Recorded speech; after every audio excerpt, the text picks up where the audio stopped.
Guys बऱ्याचदा खूप जणांना इंग्रजी बोलायचं तर असतं, त्यांनी खूप प्रॅक्टिससुद्धा करतात इंग्रजी बोलण्याचं.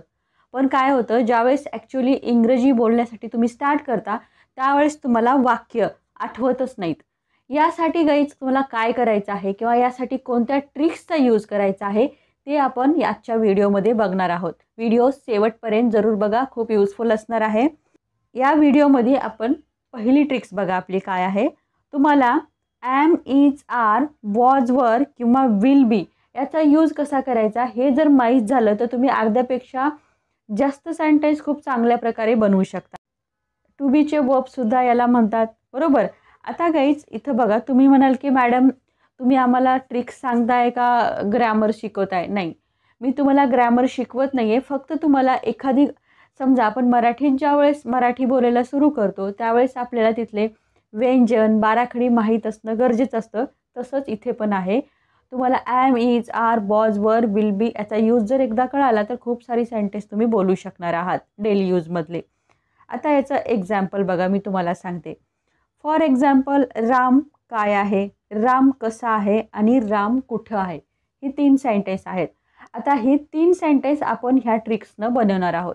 कसं बघा, एक लक्षात ठेवा गाईज, ज्यावेळेस तुम्ही ॲम, इज, आर, वॉज, वर यांचा यूज करता त्यासाठी एक रूल आहे. तो रूल कोणता बघा, एखादा व्यक्ती, एखादी वस्तू किंवा एखादं स्थान काय आहे, कसं आहे, कुठं आहे हे जर तुम्हाला सांगायचं असेल तर तुम्हाला ॲम, इज, आर, वॉज, वर किंवा विल बीचा यूज करायचा आहे.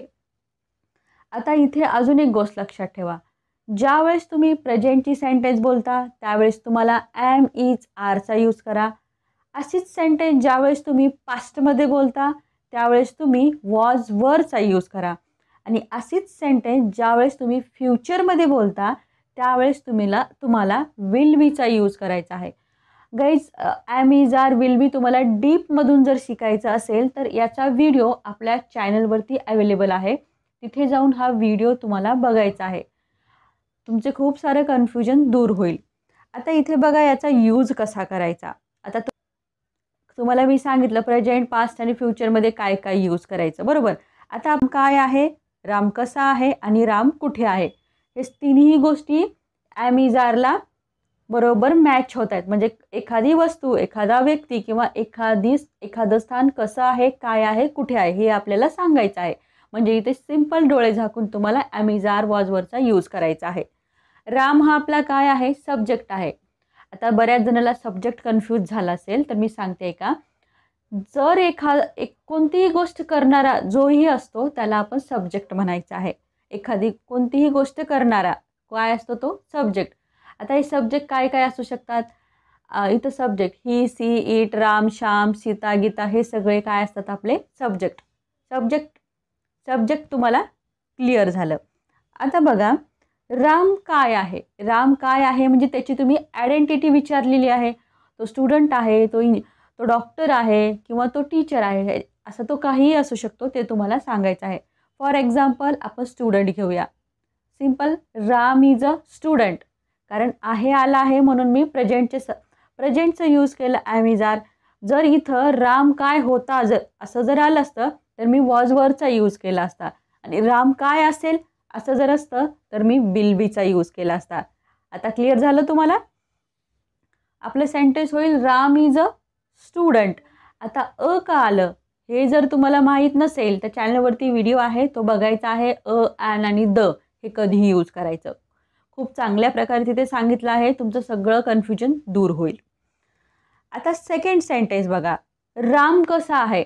राम कसा आहे म्हणजे त्याचं तुम्हाला पर्सनॅलिटी कशी आहे किंवा तो काय करतो हे तुम्हाला सांगायचं आहे.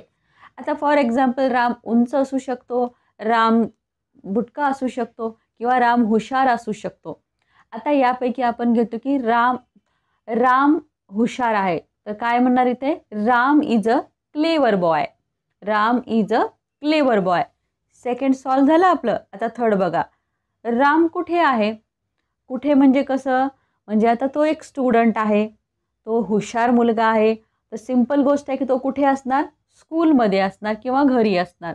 तर सिंपल तुम्ही असं सेंटेन्स बनवू शकता, school. Ram is studying in the school. Ram is studying in the school, म्हणजे राम स्कूलमध्ये शिकत आहे. किंवा राम राम तुम्ही सिंपल असंही म्हणू शकता, Ram is at home, Ram is at home.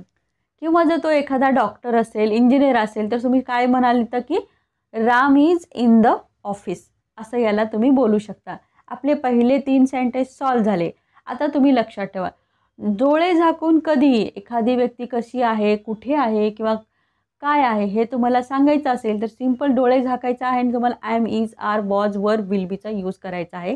काहीच विचार करायचा नाही. एवढं फक्त लक्षात ठेवायचं की सेंटेन्स काय आहे बघायचं आणि हे यूज करायचं. इथंपर्यंत तुम्हाला क्लिअर झालं? क्लिअर झालं? आता सेकंड थिंग बघा. सेकंड थिंग, रामकडे काय आहे, हे आपल्याला यूज करायचं आहे. आता हे सेंटेन्स कसं बनवायचं बघा.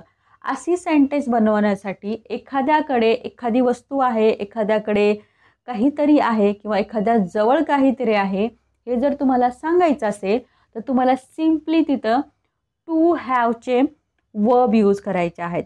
टू हॅवचे वर्ब म्हणजे टू हॅवचे वर्ब कोणते आहेत? Have, has, had, will have. यांचा यूज तुम्हाला माहीत असणं गरजेचं आहे. एखादी कसलीही वस्तू असेल तुमच्याकडे आहे असं म्हटलं की सिंपल तिथं हॅव, हॅज, हॅड किंवा विल हॅवचा यूज करायचा आहे. आता मी इथे सिंपल घेते. रामजवळ कार आहे. सिंपल म्हणा, Ram have a car, Ram have a car. किंवा रामजवळ पेन आहे, Ram have a pen, Ram have a pen. रामजवळ आयडियाज आहेत, Ram have ideas, Ram have ideas. अशा प्रकारे एखादी गोष्ट एखाद्याकडे आहे म्हटलं की सिंपल टू हॅवचे वर्ब तिथं यूज करायचे आहेत. आता इथे बघा, ज्यावेळेस तुम्ही प्रेझेंटचे सेंटेन्स बनवता त्यावेळेस तुम्ही हॅव आणि हॅजचा यूज करा. पास्टचे सेंटेन्स बनवता अशाच प्रकारचे, त्यावेळेस तिथे तुम्ही हॅडचा यूज करा. आणि फ्युचरमधले अशाच प्रकारे सेंटेन्स बनवताना तुम्हाला विल हॅवचा यूज करायचा आहे. क्लिअर झालं? हे डिटेलमध्ये शिकायचं असेल तर याचा सुद्धा व्हिडिओ आपल्या चॅनलवरती आहे. चॅनलवरती जायचं आहे आणि प्लेलिस्टमध्ये इंग्लिश स्पीकिंग कोर्स जी सिरीज आहे ती बघायची आहे. तिथे तुम्हाला हे सगळे व्हिडिओ भेटून जातील.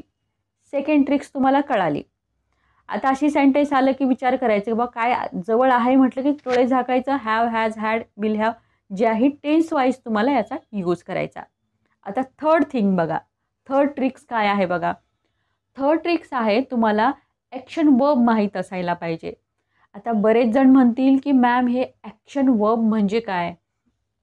ॲक्शन वर्ब ही काही खूप मोठी गोष्ट नाही. ॲक्शन वर्ब म्हणजे सिंपल जीही ॲक्शन असते त्याला तुम्ही ॲक्शन असणारे जेही काही वर्ड्स आहेत त्याला ॲक्शन वर्ब असं म्हणायचं आहे.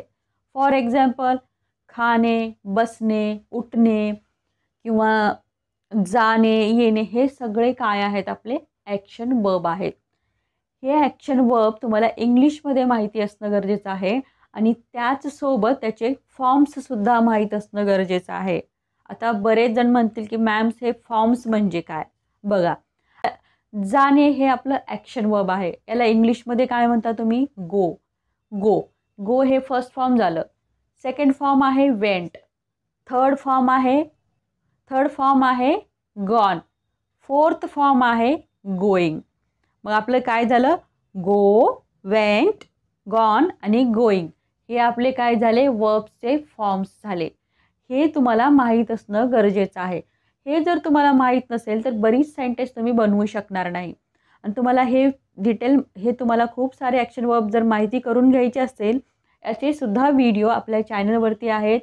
आपल्या चॅनलवरती जायचं आहे आणि वर्ब्स फॉर्म्स नावाने व्हिडिओ आपले तुम्ही वर्ब्सचे फॉर्म या नावाने हे सारे व्हिडिओ आहेत ते बघायचे आहेत.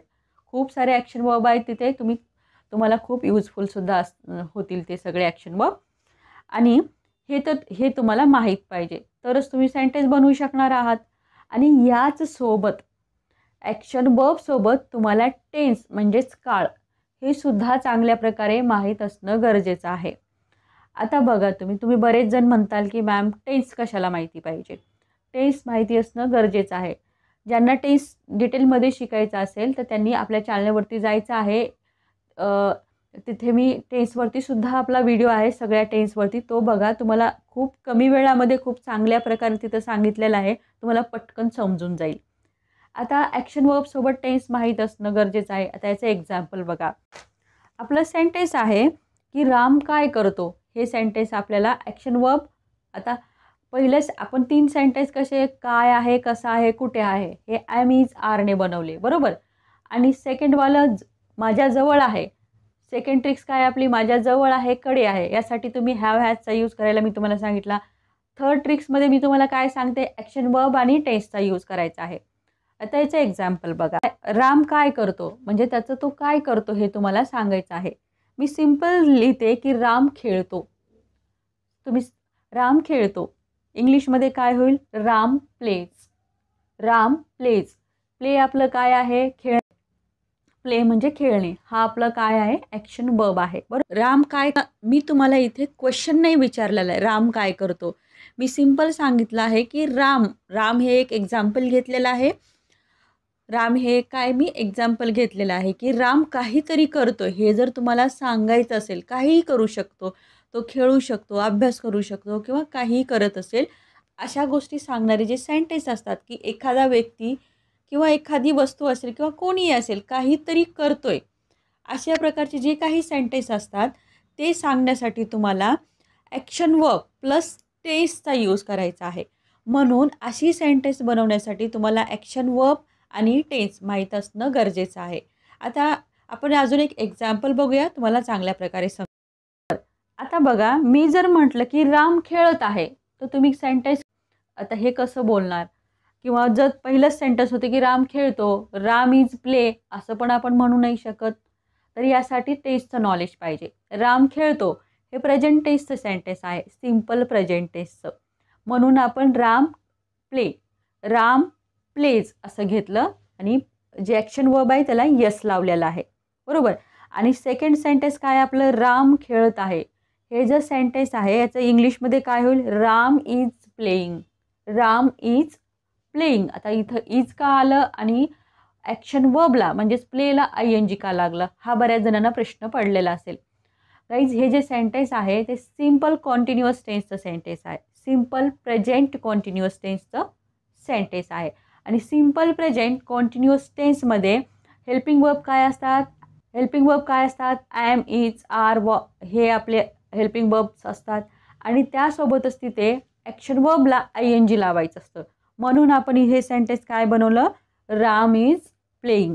हेच जर सेंटेन्स राम खेळत होता जर म्हटलं असतं तर सिम्पल आपण बनवलं असतं, Ram was playing. Ram was playing हे सुद्धा कॉन्टिन्युअस टेन्सचं सेंटेन्स आहे, पण पास्टचं आहे. म्हणून इथे आपण वॉजवर घेतलं, वॉजवरचा यूज, वॉज किंवा वरचा यूज करायचा आहे आणि सेम ॲक्शन वर्बला ING लावायचा आहे.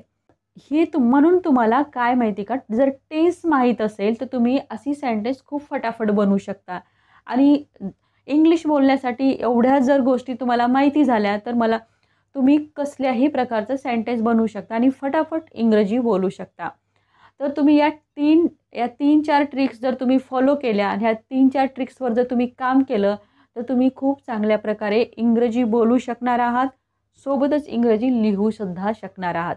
ज्यांनाही कुणाला आता मला सेंटेन्स आठवत नाही किंवा मला इंग्रजी बोलताना वाक्य आठवत नाही किंवा बनवता येत नाही असे जे म्हणतात, त्यांनी जर या सगळ्या गोष्टीवरती काम केलं, या सगळ्या गोष्टी जर डिटेलमध्ये याचा स्टडी केली, नॉलेज घेतलं, तर तुम्ही अशा प्रकारचे सगळी सेंटेन्स तुम्ही बनवू शकणार आहात. जराही हा व्हिडिओ तुमच्यासाठी युजफुल असेल, हे नॉलेज तुम्हाला युजफुल असेल, व्हिडिओला शेअर करायचा आहे आणि सोबतच लाईकसुद्धा करायचं आहे. आणि तुम्ही जर नवीन असाल माझ्या चॅनलवरती तर चॅनलला तुम्हाला सबस्क्राईब करायचं आहे.